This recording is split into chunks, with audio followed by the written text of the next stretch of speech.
அல்ஹம்துலில்லாஹ். இருக்கட்டும். அல்லாஹுடைய நீங்கள் போங்க உட்காருங்க. அல்லாஹுடைய மாபெரும் கிருபையினால் கிட்டத்தட்ட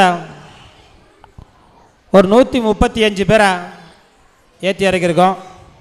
கேள்விப்பதிலும் சூறாவும் அதெல்லாமல் ஒரு 60 பேர் அத்தஹியாத்து பாங்குதுவா சின்ன சின்ன சூறா டோட்டல் பண்ணுங்க 190 பேரை சரியாக 2 மணி நேரத்தில் ஏற்றி இறக்கியிருக்கோம். அப்புறம் இந்த 190 பிள்ளைகள் அதில் 50 பிள்ளைகள் கேள்வி பதில் சொன்னாங்க. அந்த 50 பிள்ளைகள் சொன்ன அந்த கேள்வி பதிலில் ஒரு கேள்வி கேட்க போகிறேன். நான் இப்போ தெரிஞ்சால் இப்போவே சொல்லுங்கள். டிஃபன் கரில் ரெடியாக இருக்குது. டிஃபன் கரில் நினைக்க வேணாம், இது உங்களுக்கான அன்பளிப்பு பரிசு. மார்க்க சிந்தனையுள்ள மார்க்கப்பட்டுள்ள மார்க்கத்துடைய அறிவின் அடிப்படையில் கொடுக்கப்பட்ட ஒரு அன்பான பரிசு, ஒரு அன்பளிப்பு இது. இன்ஷா அல்லாஹ் யார் சொல்கிறான் பார்க்கலாம். கேட்கலாமா? மாஷா அல்லாஹ். அதுக்கு முன்னால் ஒரு செய்தி. நாளைக்கு காலையில் 9 மணிக்கு பெரிய பிள்ளைகளுடைய ப்ரோக்ராம் ஸ்டார்ட் ஆகுது. பயான் போட்டி, ஹதீஸ் போட்டி, குர்ஆன் போட்டி, பட்டிமன்றம்.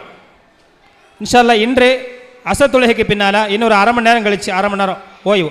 அதுக்கப்புறமா பெரியவர்கள் உம்மஹாத்துகளுக்கான போட்டி ஆரம்பமாகுது. அதில் எல்லோரும் கலந்துக்கிறணும். முன்னாடியே பதிவு செஞ்சுக்கிறோம். இப்போ பரிசு வாங்கின குழந்தைகள் வர வேண்டிய அவசியம் இல்லை. பரிசு வாங்கினவங்க சொன்னவங்க வர வேண்டிய அவசியம் இல்லை. இன்ஷா அல்லாஹ் நீங்கள் ஓய்வு எடுத்துக்கிறலாம். பெரியவர்கள் வாங்க, உங்கள் குடும்பத்தில் யாருன்னா அழைச்சிட்டு வர வந்துருங்க, ஒன்றும் பிரச்சனை இல்லை. கேள்வி கேட்க போகிறேன் இன்ஷா அல்லாஹ். அதாவது ஒரு பையன் ஒரு கேள்வி கேட்டான். என்ன கேள்வி அப்படின்னு சொன்னால், ஒரு நபி, அந்த நபி இன்னொரு நபிக்கு ஒன்று கொடுத்து விட்டாங்களாம். அந்த நபி இன்னொரு நபிக்கு ஒன்று கொடுத்து விட்டாங்களாம். அது எந்த நபின்னு கேட்டான். இதுக்கு அவன் கரெக்டாக பதில் சொல்லிட்டான். ஏன்னா அவன் பார்த்து மப்பா பண்ணி சொல்லிட்டான்ல, அதனால் சொல்லிட்டான். ஒரு நபி இன்னொரு நபிக்கு ஒன்று கொடுத்து விட்டாங்க. ஒரு நபி இன்னொரு நபிக்கு ஒன்று கொடுத்து விட்டாங்க. கொடுத்து விட்ட நபி அவன் சொல்லலை, பதில் இவன் கரெக்டாக சொல்லிட்டான்.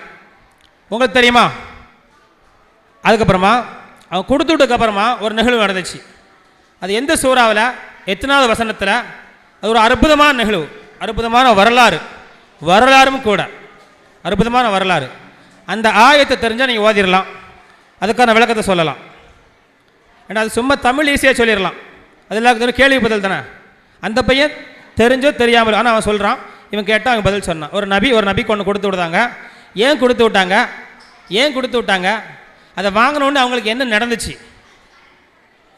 அது எந்த வசனத்தில் பதிவு செய்யப்படுது, அந்த வசனத்தை தெரிஞ்ச வசனத்தோடு சொன்னீங்கன்னு சொன்னால் இந்த டிஃபன் காரி இப்போ சொன்னால் சொல்லலாம். நிறைய பயான் கேட்டிருப்போம், இந்த மாதிரி நிறைய குரூப்பில்லாம் சேர்ந்துருப்போம். ஆர்வமாக நினச்சிருப்போம். குரூப்பில் முதல்ல நம்ம பதில் சொல்லணும், ஆர்வத்தோட மார்க் அறிஞர்கள்ட்ட, நம்ம தெரிஞ்சவங்ககிட்ட, அக்கா தங்கச்சிட்ட கேட்டுலாம் பதில் சொல்லியிருப்போம். இன்ஷா அல்லாஹ் இப்போ உடனே கேள்வி, உடனே பதில், உடனே பரிசு, காலதாமதம் கிடையாது. எந்த சூறா, என்ன வசனம், என்ன சொல்கிறாங்க. ஒரு நபிக்கு ஒன்று கொடுத்து விட்டாங்க. மைக்கு கொடுத்து விட்றான். நீங்கள் கையை தூக்கினா மைக்கை கொடுத்து விட்ருவான். மைக்கில் சொல்லலாம். ஒயர்லெஸ் மைக்கு தான், ஒயர் தேவையில்லை, அங்கேருந்தே சொல்லலாம். கையை தூக்குங்க. வீட்டுக்கு போகும்போது அன்பளிப்பு பரிசோடு போகலாம். இறுதியாக நிறைய வருது.